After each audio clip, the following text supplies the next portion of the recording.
Hadirin,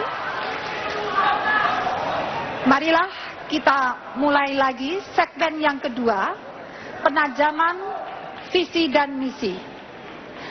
Kita persilakan lebih dahulu Bapak Hatta Rajasa.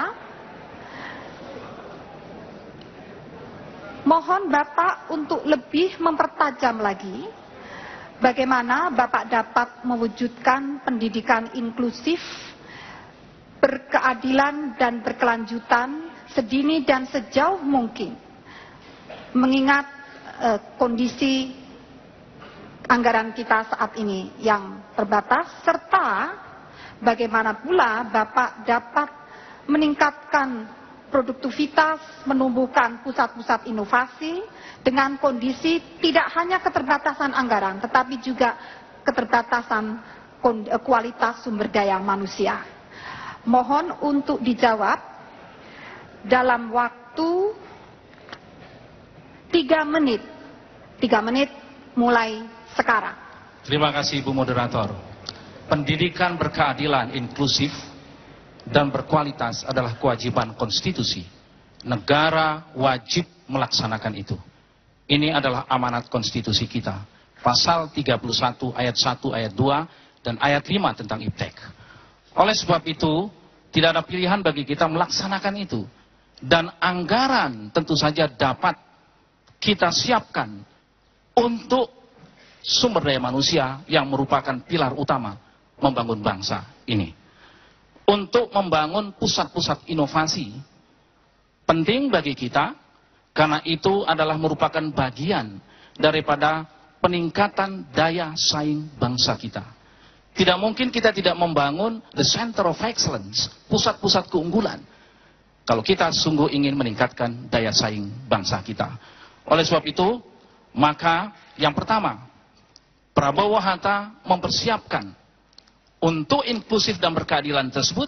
Pertama, anggaran kita naikkan, terutama untuk perguruan tinggi kaitannya dengan IPTEK, meningkatkan bantuan operasi 2 kali lipat ke depan, menyalurkan 10 triliun dalam waktu 5 tahun ke depan untuk dana-dana riset yang fokus kepada prioritas-prioritas, mempercepat difusi dari temuan-temuan dari knowledge kita agar dapat diterapkan ke dalam sektor-sektor yang betul-betul penting, yaitu pangan, energi, transportasi, kesehatan, dan sebagainya.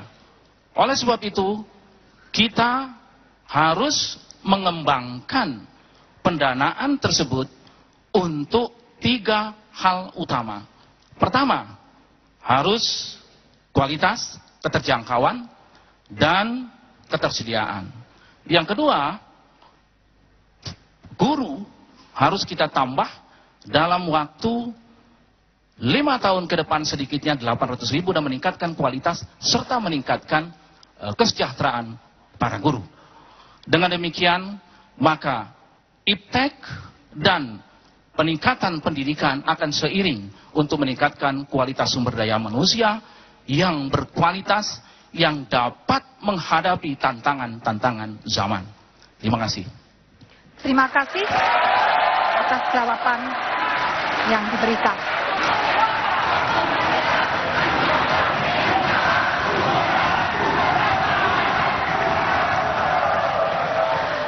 Berikutnya kepada Bapak Yusuf Kalla.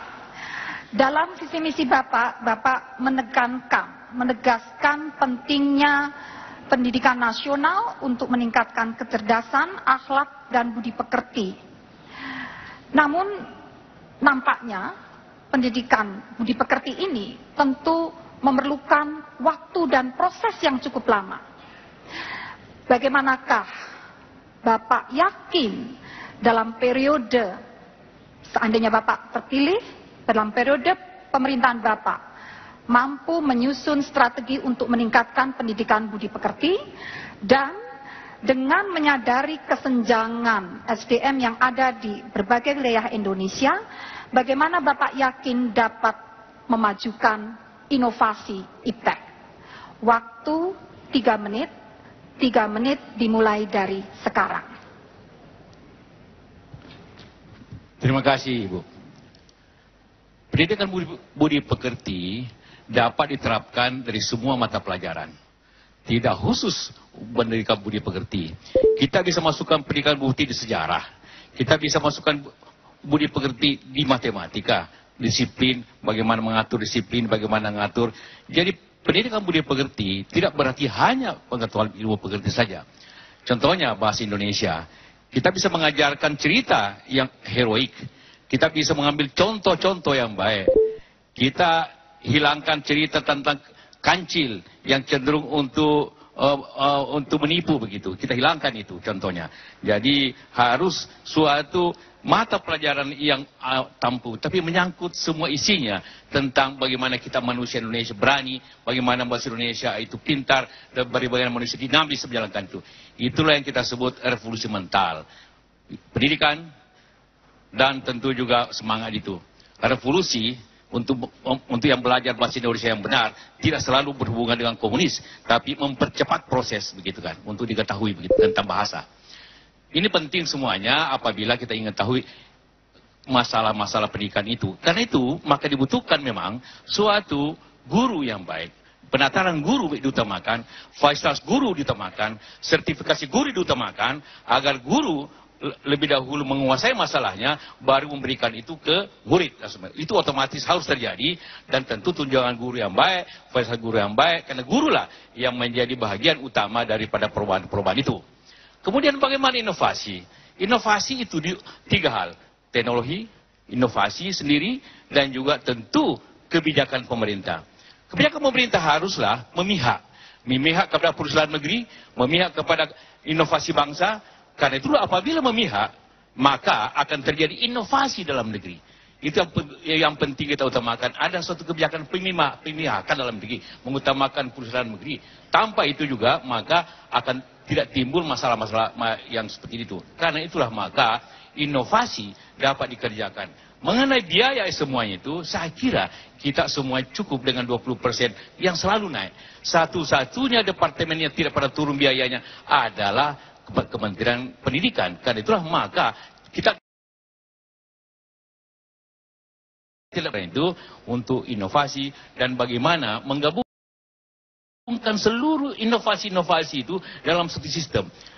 Perguruan tinggi, lembaga research negara, swasta, bagaimana tergabung dalam suatu pekerjaan bersama, begitu juga kelembagaannya. Pada waktunya kita akan menggabungkan antara pendidikan itu sendiri dengan riset agar tergabung satu kekuatan yang besar untuk menciptakan inovasi kita. Mohon Terima kasih. maaf, waktu telah habis. Terima kasih.